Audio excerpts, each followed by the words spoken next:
Shout out to Antonio Smith for sending me the story. Now you already know where this is headed because you just looking at the picture on the left of this woman is of an ice cream cone.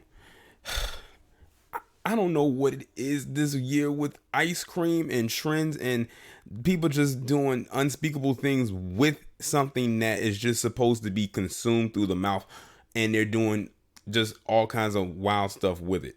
Now we've had the one who licked the ice cream and put it back. Then you had her copycats. You had the Listerine one. You had the I think the iced tea one, and now you have this one right here.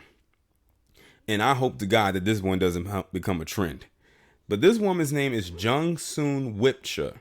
And this woman is out of Florida. I swear, y'all must love sending me these crazy stories coming out of Florida. And this woman is accused of, and I'm not making this up, urinating in the ice cream machine. Not on, not beside, but in the ice cream machine. How she managed to do that, I have no clue, but we're going to read this article and find out. It says she will give you something to scream about. A Florida convenience store worker, well, that it'll explain how she was able to do it. She worked there. Allegedly ruined an estimated $2,000 worth of ice cream at a rival business. Wow. Now we getting into it. In the most disgusting way possible by urinating, spitting, and sticking her snot-covered fingers into its frozen treats. This chick is disgusting. Jung Wypcha, age 66, was arrested Monday after authorities said her stomach-churning multi-day rampage at Lulu's ice cream shop in Indian Shores was caught on video. Footage from the June 17th allegedly showed Wypcha, who runs the Indian Shores Food Mart next door, using the bathroom her business shares with the ice cream shop 5 times, with the door ajar, and not washing her hands afterwards. She then allegedly went to Lulu's organic ice cream freezer and put her hands into the tubs. Later that day, she was also caught on video picking her nose and putting her hands in the product and then spitting into containers, according to the arrest affidavit. Then on June 22nd, she was seen on camera urinating in a bucket used to churn ice cream at Lulu's ice cream shop. She then allegedly dumped the pee-filled bucket into a sink where ice cream utensils and bowls are washed.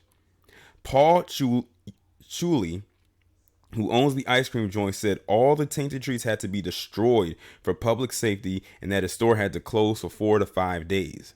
I guess she wasn't liking that we were getting popular, he told the local paper. Wypcha was charged with criminal mischief and tampering with consumer products, both felonies. She was released in lieu of a bond set at $55,000 for both charges, records show. She declined to comment to the Tampa Bay Times on Tuesday. What could this chick say to take back what she actually did? And this doesn't surprise me because it's always been a thing where they said that if you move into an area and conduct business where an Asian owned shop or whatever the establishment may be, and you're not of Asian descent, that they will try to do stuff underhanded to your business. I remember back in the day, there was a show called My Wife and Kids. Many of you are familiar with that show. There was an episode where Tisha Campbell's character was able to open up a restaurant. It was a soul food restaurant that she and the family owned, and it was across the street from an Asian owned Chinese spot. And those Chinese store owners would do everything they could to try to scheme and plot to get them to close down, because when they moved in, they started to take away their business, not on purpose, but because, it was a new spot. When something new opens up, people like to go and try it. And the people who've been there for a while, they tend to possibly lose customers. But if your customer service is good, you will always retain them. But what this woman did right here was very, very vile, nasty, disturbing, and just downright plain disgusting. Like, she deserves as much jail time as they can give her, for real, because what if those cameras did not catch her? What if they didn't know? They would have been serving their customers everything that came out of her body, whatever that she put into it. And them customers would have got sick. They would have got poisoned, probably hospitalized. And the company could have gotten a huge lawsuit and they wouldn't have known why that was. And they even lost business for a week because of her. They had to close for 4 to 5 days. She deserves to get whatever harsh punishment, as much as they can possibly give to her, give it all to her. Because that was uncalled for. She's 66 years old and is very immature at the same time. That's why I said this better not become a trend. I bet not have to hear something like this ever again.